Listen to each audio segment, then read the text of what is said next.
Where's Tyler Yo?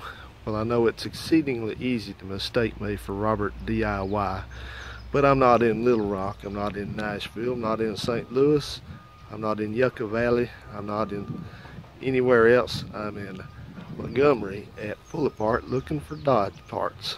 Let's see how we do. You know what I'm doing now? I'm sitting in this Dodge van and I want that intake. So I'm going to sit here with my Harbor Freight toolkit and see if I can remove it. Alrighty then, so since I'm stuck down here in Opelika, Auburn, all week working, I've decided I'm not leaving town tomorrow to go back home until I pull that intake off at the junkyard over there. So I went back to the Harbor Freight and got some more tools of utter destruction. One will not be defeated this time. I've got pry bar, since I lost my good one. I got a 12-inch compass saw, which is to reach way up at the front. This is in a van, so it's got a bypass hose at the front up there that I can't reach without something like this. I'm going to chop it in half. And some picks to clean dirt out with, and I got a set of offset box wrenches since I no longer have any of those. I don't know what happened to them. And a set of universal joints. So anyway, it's a lot of effort to go to, but there again, like I said, I'm just, for the amount of money that they're commanding these days in this day and age, and the fact that aftermarket intakes about a minimum of $300, I'm not leaving without that intake. I don't care what it takes. So anyway, and by the way, by the time you see this, if you think you're going to undercut me that I haven't got there yet, too bad. I've already got the intake, and you'll see this afterwards. See you guys.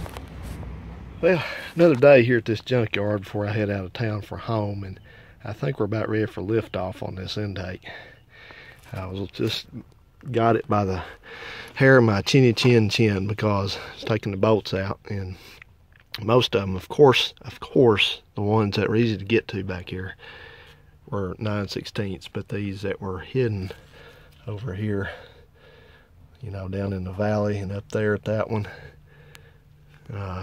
something had went on with them, and they were kind of no longer 9/16 and weren't anything really, so I had to end up hammering one of these cheapo sockets on 13mm and got them off.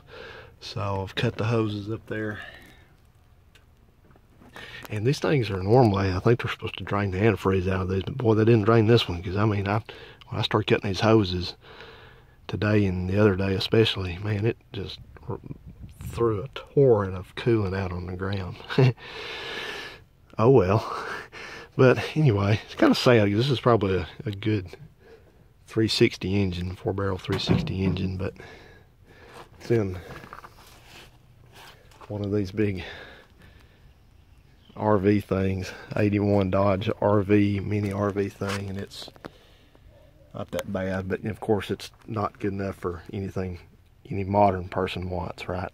So, and it smells like somebody took a dump back here since the other day when I was in here, which wouldn't shock me. And you know you're desperate also when you have to use a pair of panties as a rag, but you gotta do what you gotta do. So let's climb up in here.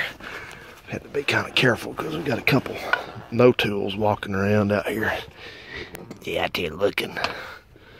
So I'm gonna kind of give this thing an exploratory pry right on the oil pressure sensor.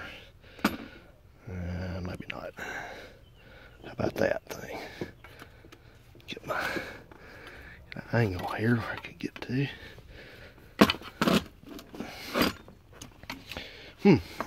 Let's see where I can. I have an idea.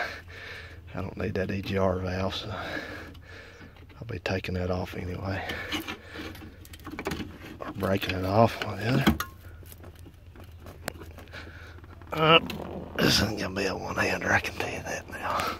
Sorry guys, I gotta cut you off. Back later.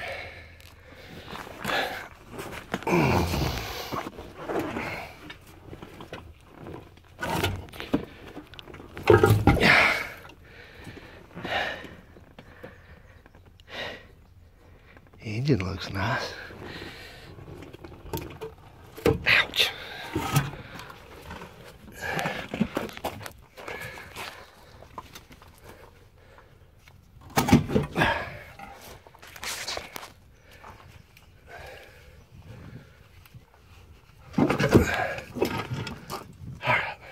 it right there. I'm gonna break this thing off and take the CGR valve out. I gotta get out of here before I puke.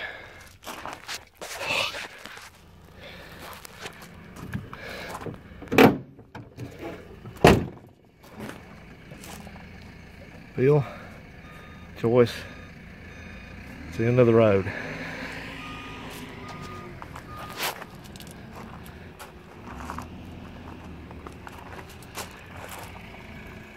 Goodbye.